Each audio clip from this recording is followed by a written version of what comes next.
The baby is in the car. The crying at night is too loud. With my husband's rough voice, the call was cut off. 3 months after giving birth, I was diagnosed with overwork and had to be hospitalized, leaving the baby in his care. However, realizing it was an emergency, I hurriedly left the hospital. When I got home, I found my daughter limp inside the car parked in the driveway. The thermometer inside the car read 104 degrees Fahrenheit. I never thought it would come to this. In despair, I decided to take action against his irresponsibility. I married my husband, Daniel, who is 2 years older than me, when I was 25. We met at a group date, and I was attracted to his interesting conversation and considerate nature, which led to our relationship and eventual marriage. Even after getting married, he continued to treat me kindly.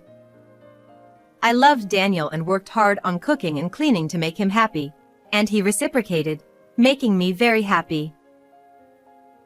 However, about a year into our marriage, things started to go downhill.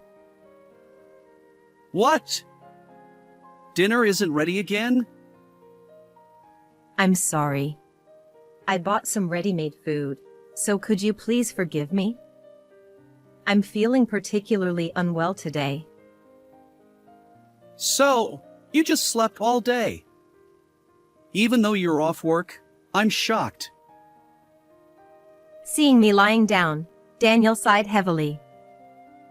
Feeling disappointed by his attitude, I forced myself to get up and heat up the ready-made food. Around this time, I found out I was pregnant. While the news of having a child was joyful, his attitude became a problem. As my morning sickness worsened, making it difficult to do housework, Daniel started taking it out on me. Even on days when I was too nauseous to move, he would click his tongue and say, "Why can't you even cook?" And on weekends, he would scold me, saying, "At least do some cleaning." Although I had always loved and devoted myself to Daniel, his attitude was starting to wear me down. My longtime friend Luna, who visited our home, also frowned upon hearing about the situation. She said, "Since both of you work, you should share the housework. And It's unacceptable to be cold to a wife suffering from morning sickness."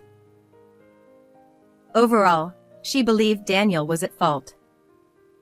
However, I couldn't bring myself to fully embrace that idea, as I couldn't forget the kind person he used to be. Daniel's job is harder, and he's working so hard. In the end, I couldn't bring myself to speak up against him. However, it was a mistake not to have a proper discussion at that time. After safely giving birth to our daughter, Camila, Daniel's terrible attitude only worsened. Hey, the crying is so loud. If you're the mother, do something about it quickly. I'm cooking and can't leave it. Can you soothe her instead? Ha! I'm watching TV right now. If you have time to argue, get to work.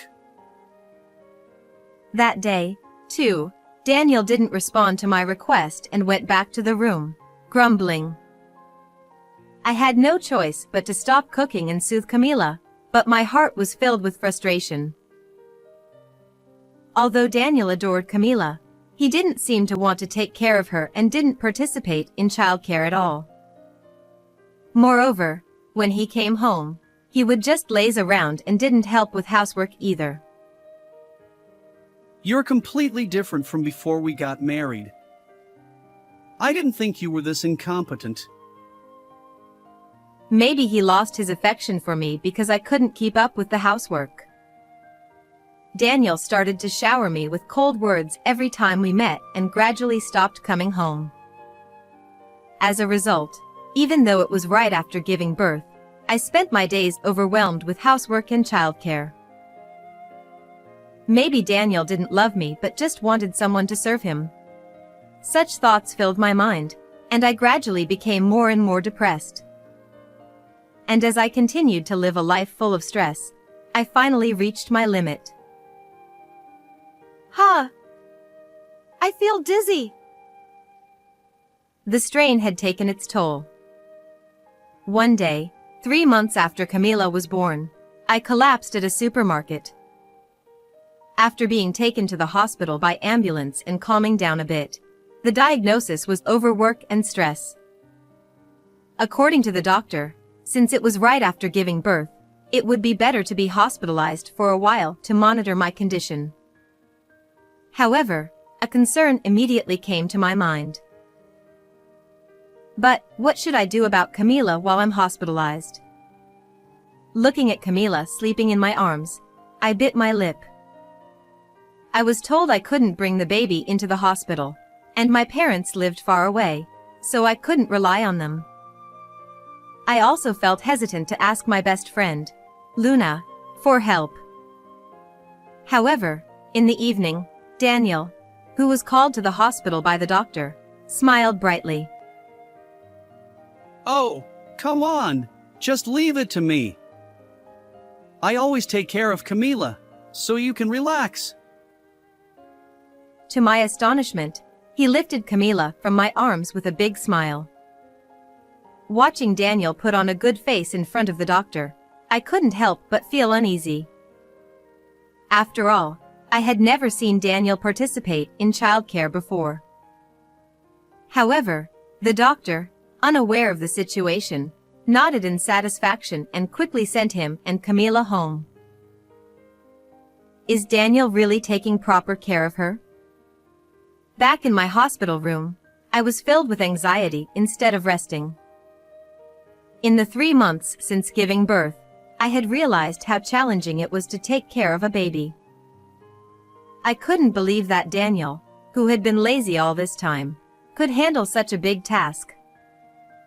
He didn't even know where the baby bottles were kept. I'm really worried. Unable to rest, I decided to call Daniel. However, he, who was supposed to be at home, didn't answer the phone. Even when I sent an email, there was no response. Maybe he's busy taking care of Camila. I suddenly remembered myself right after giving birth. Indeed, I had no time to worry about my phone and was busy taking care of the baby all day long. Thinking that Daniel might be in the same situation, I decided to wait until morning to see how things would go.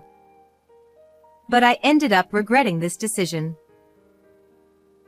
The next morning, I started calling Daniel again from around 7 o'clock, but still couldn't reach him.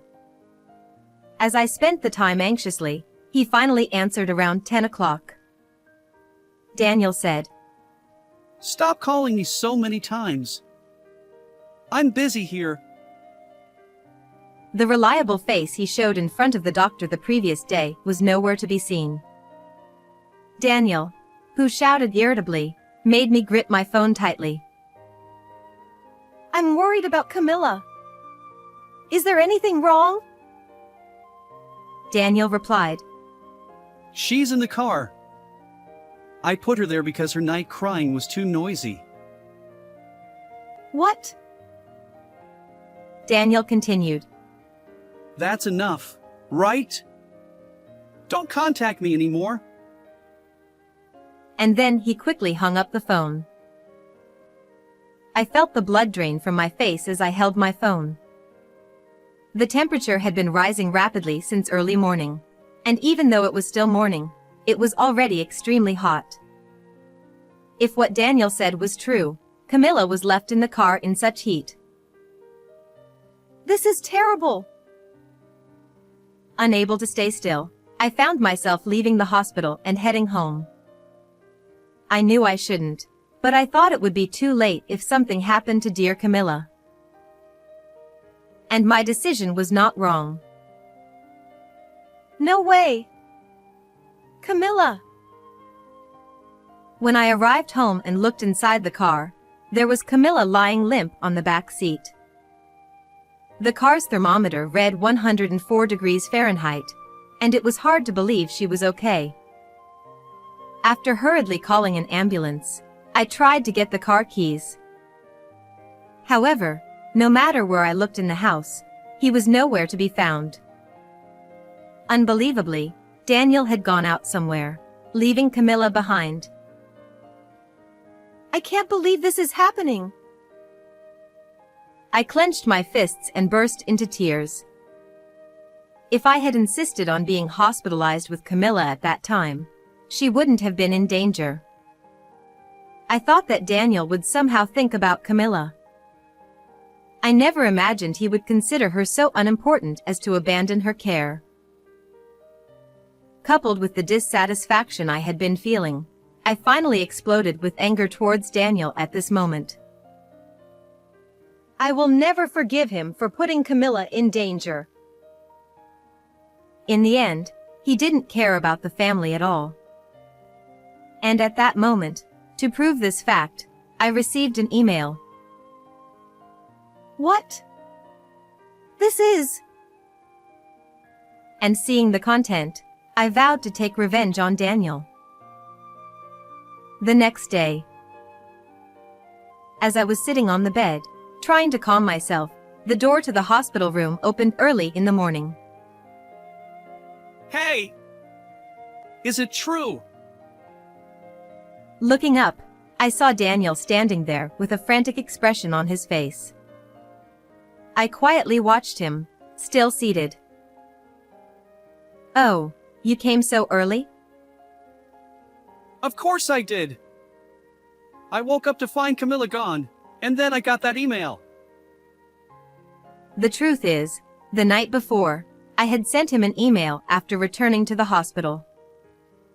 The content of the email was that Camilla had died. Daniel must have been extremely panicked when he saw my email and found Camilla missing from the car when he got home. As a result, he rushed to see me. That was a lie. Camilla is alive. When I said this casually, he gaped at me. This was because Camilla, who was thought to be lifeless, had somehow been saved by the emergency team's treatment. However, it seemed that if the report had been delayed even a little, she would not have survived. Although I caused trouble for the hospital by leaving my room without permission, it was nothing compared to saving Camilla. She is now resting in another room in this hospital. What the? So there was no need to panic. Relieved by my words, Daniel sighed in relief, but his complete relaxation only increased my irritation. While it was fortunate that Camilla was safe, this incident was not something that could be brushed off with "it's fine" because she was saved. Why on earth did you do such a thing? Staying in a car with the engine off in the summer is dangerous even for adults. Shut up! I didn't think it would turn into such a big deal. It was meant to be a lesson. Seeing that he was completely unrepentant despite Camilla's life being saved, I frowned deeply. If things continued like this, Daniel would surely endanger Camilla again and again. As her mother, I had to prevent that at all costs. And there was one more thing I needed to confirm with Daniel. During this lesson, you went out with your mistress, didn't you? I glared at him with a calm voice, and he widened his eyes in shock. What? What are you talking about? Don't play dumb. I have proof. Seeing his clearly flustered state, I took out my smartphone and showed him a picture. This.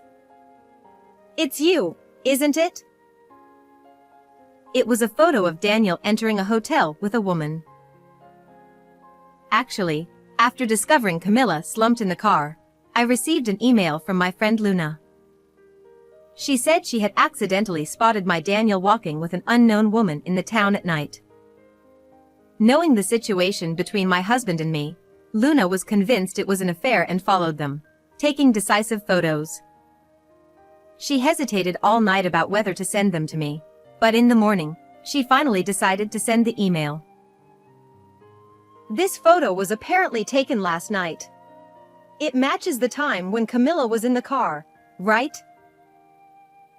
I questioned Daniel with a voice trembling with anger. In other words, after putting the crying Camilla in the car, he went to meet his mistress. The reason he hadn't come home since my pregnancy was probably because he was meeting her. Naturally, I was shocked by the affair. But more than that, I was furious that Daniel prioritized his mistress over Camilla. Camilla was supposed to be our irreplaceable treasure, who had finally been born. But the words Daniel said next were unbelievable. I cheated because you became useless. Instead of apologizing, Daniel turned red with rage. If you didn't want Camilla to end up like this, you shouldn't have collapsed. I don't need a useless wife. As Daniel shouted without restraint, I felt a coldness spread through my chest. It seemed Daniel had only ever thought of me as a convenient servant. If that was his attitude, I had no intention of putting up with him any longer. I will never forgive you. Do you think you can get away with almost killing my Camilla? Daniel raised his eyebrows in slight confusion at my low voice. Ha! What do you mean? The police are already involved. To arrest you. As he gasped, I smiled grimly.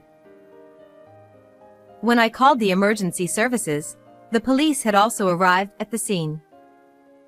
I had told them everything, including how Daniel had left Camilla in the car and gone out, and how her life had been in danger. The hospital staff also joined in the complaint. So, it's only a matter of time before you're arrested. I glared at Daniel with all my pent-up anger. I had no hesitation about turning him over to the police. It was unfortunate that we couldn't build a wonderful family together, but the kind Daniel I once knew was gone. No way! Are you serious? Of course. We're getting a divorce, so stay away from me and Camilla. Finally understanding his situation, Daniel turned pale and began to apologize desperately. I apologize for everything. Please, I don't want to go to jail. I'll change. Please forgive me. But his apology didn't reach my heart at all. Even at that moment, Daniel was only apologizing to save himself. I told you, I will never forgive you. Reflect on your actions in prison. My cold words left him stunned. Seeing the changed Daniel in front of me, I pressed the nurse call button to summon the police. Later, I divorced Daniel. He was arrested for his treatment of Camilla.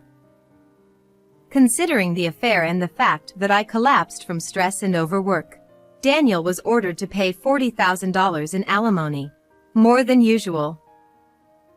Even if he gets out of prison, he will live alone with debt.